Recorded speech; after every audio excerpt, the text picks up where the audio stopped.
All the demo material we're going to use here is from a show called Cycle Canada. It was a commercial done a few years ago.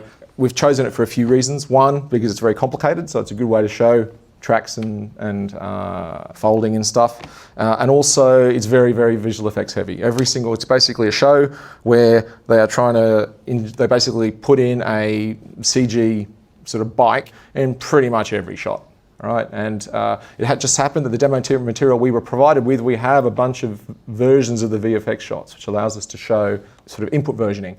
Now, I haven't changed any of this footage. This is as it was delivered to us a couple of years ago, and it's just demonstrating that we can make sequence versioning working with your existing workflows, the existing ways that people typically rename and name visual effects shots. Let's say you have a typical show, you do a conform with an initial version of a VFX shot, and then the client comes in and says, isn't there a later one than that? I'm sure that was done. Can we update it? So what do you do now in Baselight? You have to go and either browse for it, and if they've named it really well, then it's really easy, but often they're not consistent. So you have to go around and find it. It's awkward. I mean, I've heard of, like, I won't say the production, but I've heard of producers and execs sitting in a room with a stopwatch, timing people on how long it took to update the VFX plates, and like saying, if it's any longer than 15 seconds, black mark on the grading session. The other way you might do it is you might conform. You might say, oh, we're going to conform again, just find the latest version of the shots and then use a multi-paste.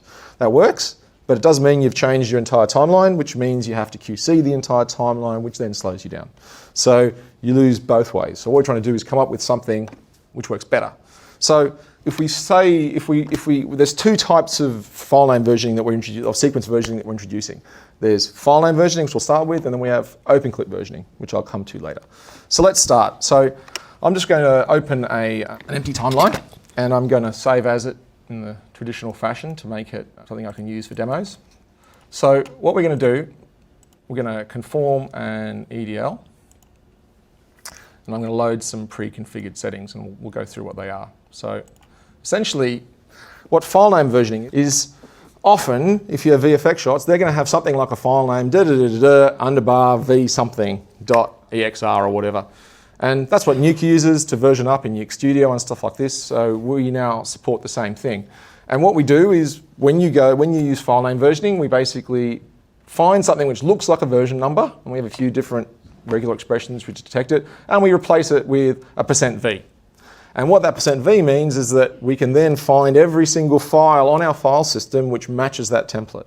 And now, because this system has indexing on, which means we have a complete history of everything that's on the machine, an index of all the media on the machine, that searching for new versions is very, very fast. Okay? So let's go back to our conform scene. All the settings are the same. There's nothing really new here. You conform in exactly the same way. All we have is a new setting here, sequence versioning. Either no or yes, which is detect versions, e.g. v3 in paths or file names. Okay, that's pretty much all you do. So what this script does is it basically moved, I have multiple versions of the media, one with one version in it, one with two versions in it, one with three versions in it, to simulate someone copying some new VFX versions in. So now we're basically looking into our directory, and we're doing that. So I'm going to do a conform now. So we've got a decent conform. There's a couple of shots I need to fix up, because basically there's metadata ambiguity. This is real customer data. I didn't want to change anything, so there is something like a dust element which has the same sort of conform file name as the real shot.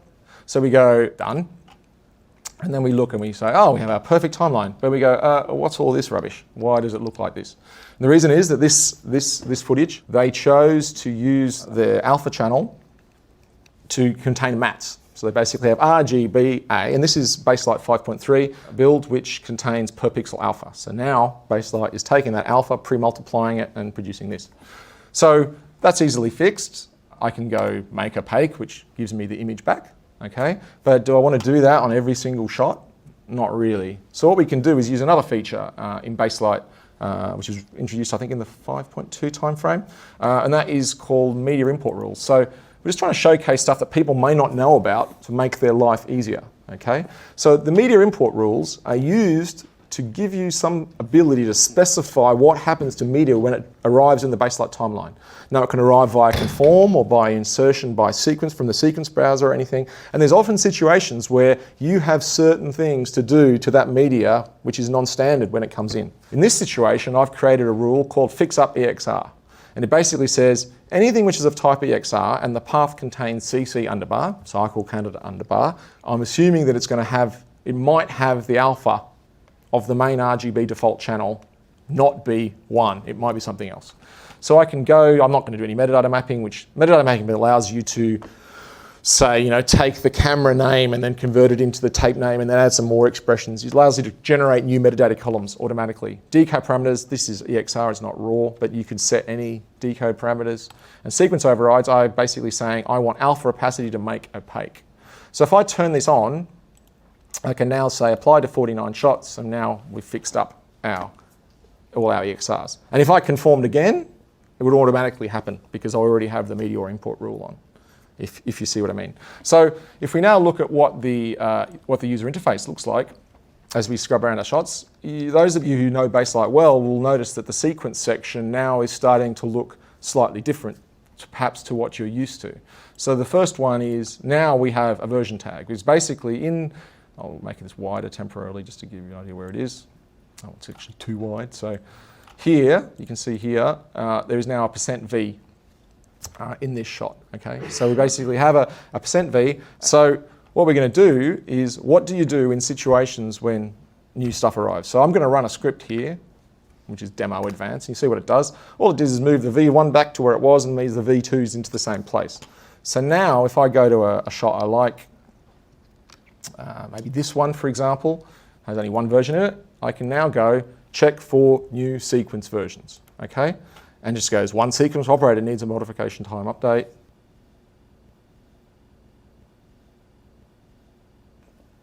So now, if I look in this shot here, like for a shot here, this one here has, for example, 2 VFX versions here. We now have a VFX version here, and something where they'd change the smoke a little bit. You get the idea, okay? And that was done simply by, this checks the entire timeline, okay? And what I can also do is, let's say I do another one, and I do the same thing. I can now specify that I want to add a category and I want to create a shots view tab with all this sort of stuff. So it's doing a check. As we move forward in the show, VFX versions are slowing down, and there's now only 2 shots with new VFX versions, and basically it's going to update the sequence operators, and now we've got our 2 shots basically, which I can go to here, and you can see there's now 3 versions in this one basically. So we can switch between those 3 versions, and you get the idea. And obviously, if you really, really want to completely automate it, so you leave it totally out of the user's hands as to when the versions get updated, we have an option here, check for new sequence version changes on scene open. So if I'd set that, then every time the user opens a scene, it'll have a quick scan. But that version checking basically, if you think of what actually happened when I went check for new sequence versions, on every single path, it did a scan looking for files which match that thing. So it's all quite quick. And that's basically it. Right? You don't really have it's not something which should be very onerous. For people who use conventional naming, like, you know, people who just make V1, V2, V3, V4, V5, V6, it should just work. You shouldn't have to change anything really. It should just do it for you, and it means that when new VFX versions arrives, it's very simple. So let's now talk about open clip versioning. So open clip is a little bit more complicated, but it's also more flexible, but it probably requires more work from you. So I'll explain what it is. So essentially, OpenClip is a file format. I'll just actually run a script to advance my thing. So what is an OpenClip? An OpenClip is an XML file. The file format was developed by Autodesk, and it is essentially an XML file which gives you a bunch of feeds, which are basically paths to images, and a bunch of version numbers referencing those feeds. And what this is, you can think of an OpenClip file as being an indirection through which all versions are looked up.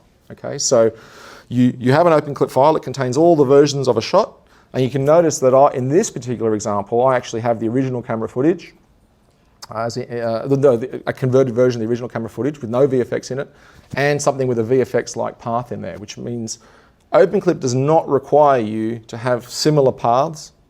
It doesn't have to have the media on the same drive. The media can be of different types, so you could start with an R3D file and then switch to EXRs as VFX comes in. So, but it's a lot more flexible. The problem is you need to generate these things, right? So you could generate them from a flame. A flame will do that. If you're using a flame for conform, as some people do, then you could totally get a flame to generate the OpenClip files and we read them. The other option is for you to generate them yourself via in-house scripting. And a lot of facilities do this because they already have in-house scripters to write similar things for other tools. For example, anyone of a Technicolor size, Marvel, all this sort of stuff, already have workflow scripting people who will read an asset database and generate pull lists and read an asset database and generate EDLs and this sort of stuff. And all we're saying is that they should also generate OpenClip files. So whenever you get new stuff put into an asset database, you would generate new OpenClip files and then Baselight would read them. So let's go back to our conform. And I'm going to delete all this and we're going to do an OpenClip conform and see what the differences are.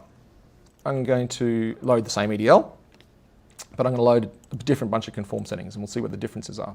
So the only real difference is if I switch on OpenClip, then suddenly the sequence versioning option disappears because you're now using OpenClip to do versioning, and you specify a search directory of where the OpenClip files are. And I'm only interested in the restrict option basically says don't show me any media which is not referenced by an OpenClip. So if you're a 100% OpenClip house, you want everything to come in via that, you manage all your assets that way, you could switch that on and it means basically the scanning is even faster because it doesn't even look for anything other than stuff that it knows should be referenced from an OpenClip. Other than that, the conform is the same. Because what happens is that we do a normal conform and then we use the OpenClips at the end to associate an OpenClip with a file. So we do a conform, same. And we can go to our shot. For example, this same shot, we can say we now have two versions. It looks very much the same as file name versioning, that's by intention. But you can see the paths are quite different and I can now go to a shot which has absolutely no VFX done to it at all. This is the original converted plate, which the VFX guys started with. Okay. And they've done some re-racks and transforms and stuff, but fundamentally that's what it is. Now, what do we do? How does a facility add new versions? So essentially all they do is they write a new version of that OpenClip, right? So they run some script, they either get Flame to do it or they use an OpenScript, use their own scripting to do it. You can see here now the OpenClip's changed on disk. Something has updated it. So if I reload it, you can see now there are two new VFX shots. There's another VFX shot and the original stuff that was left there. And this is in much the same way as the editor detected that there was a change in that. Baselight can also detect the same thing. So if I go in here and do check for new sequence versions, yes, we have one which needs an update. It loads it, it's this shot, you get the idea, okay? And that's basically how it works. So we offer that, so that basically covers how sequence versioning works. You either use file name, which we think is probably more suitable for existing people who have good file naming, and commercials where they just name things the same thing each time, and OpenClip for your big facilities, asset databases where all assets are checked in and you want Baselight conform to be really quick. The sort of high pressure Captain Marvels of this world where they really do want everything locked down and they don't want the user to have any real options as to which VFX version is set. It's dedicated, the production says what's the current version and we want you to sync with it.